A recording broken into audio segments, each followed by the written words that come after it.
So this time, Link's journey begins in this peaceful place, known as Outset Island. You got Snot-Nosed Kid, cranky old man with a severe brain tumor, and this podhead lady. Everything's going great so far. It's Link's birthday, and just like every kid's dream, he got a telescope and the tunic of an ancient hero. And to top it all off, an evil bird sent from the Lord of Darkness comes and kidnaps his little sister. Let's just call it the best day ever. So after Grandma suffers a mental breakdown and a bunch of pirates call Link stupid, they depart for the Forsaken Fortress on a top secret stealth mission to take his sister back. You fail, Ganon tells his parakeet to throw you across the ocean, you suffer severe head trauma, and get saved by a talking boat that claims to know the secrets of saving the world and defeating Ganon, which involves finding a sword thousands of miles under the ocean. This boat's been places. This island has everything you need, like a sail, spoiled rich kids, and a gay old fairy dealing with a midlife crisis locked away in a prison. The talking boat tells you to track down some of the Dragon Balls. The first one is being guarded by a young prince that's scared because an enraged dragon is being harassed by an oversized arthropod that just so happens to live in a giant pool of lava above the boy's bedroom. The second one is inside of a forest with a tree that can talk, just like your boat. Apparently Link's head trauma hasn't worn off yet. The last Dragon Ball is actually in a cave on your island, so you steal some bombs from the pirates and terrorize your island, blowing a chunk of it to smithereens to take your prize. Good job, Link. You got the Dragon Balls, but now Grandma's dead of a heart attack after the horrifying bomb threat you placed upon this island. With all the balls in his pocket, Link makes a wish and a giant penis comes out of the ocean floor.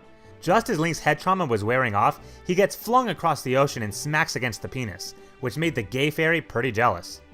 Link enters the tower and overcomes the trial by defeating the bodiless statue, who then tells Link that he is ready. Link then descends into Hyrule Castle, where apparently time has stopped until he grabs the Master Sword. That's when all the monsters come alive.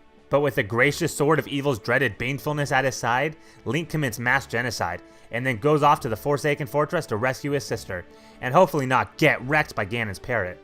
Last time, we snuck around in barrels, but this time, Link has the Master Sword, so he kills everything, including Phantom Ganon, who just wanted to play a game of volleyball with Link.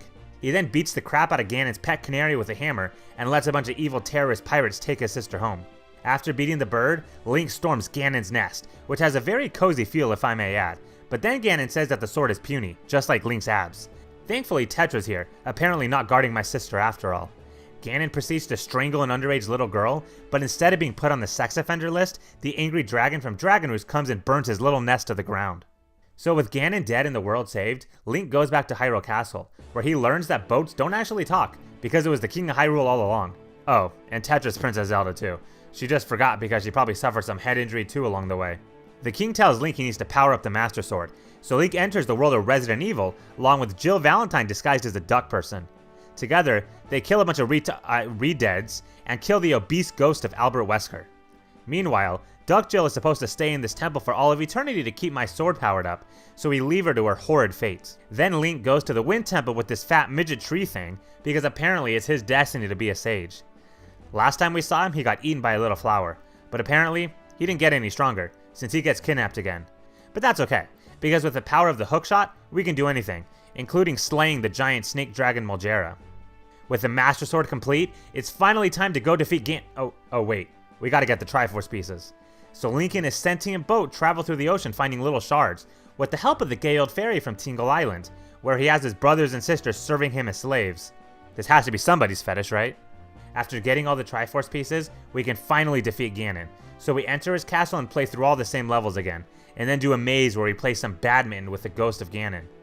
Then Ganon tries to put on a marionette show for us with his favorite puppet, but Link kills it with his light arrows, obliterating the puppet from the face of the earth. Rightly upset at Link's hostility, Ganon decides to wish that Link would never be able to watch another episode of Charlie Brown again, but the King of Hyrule beats him to the punchline, and says he wants Link to have a good future, filled with Charlie Brown episodes. Ganon then punches Zelda in the face, so in retaliation, Link stabs him in the head with the Master Sword, which apparently turns him into a stone.